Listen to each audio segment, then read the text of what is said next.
করতে হবে। আপনার দল থাকতে পারে, আপনার মত থাকতে পারে, সেটা আপনি আপনার বিভিন্ন সাংবাদিক সংগঠনের মাধ্যমে চর্চা করতে পারেন। কিন্তু সাংবাদিকতা যখন আপনি করবেন, আপনি যখন ক্লাব গঠন করবেন, ইউনিয়ন গঠন করবেন, সেখানে আপনার মতামত অবশ্যই প্রতিফলিত হবে, কিন্তু আপনাদের বিষয়।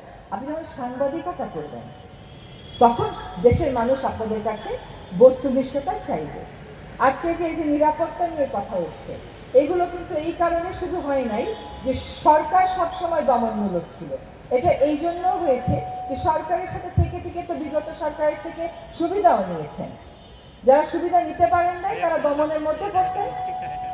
এখন আমি ওই সময়ে সুবিধা নিয়েছি আর আমি এই সময়ে সুবিধা নেব, এর মধ্যে তফাৎ আছে কোনো?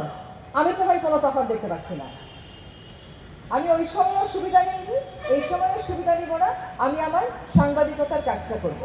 এটা যদি আমরা করতে পারি একটা পেশাদার গোষ্ঠী হিসাবে, তাহলে আমাদেরকে দমন পীড়ন করার ক্ষেত্রে যে কোনো সরকার দুইবার ভাববে। এবার একটু আইনের কথাটা বলি। দুইটা আইন ড্রাফট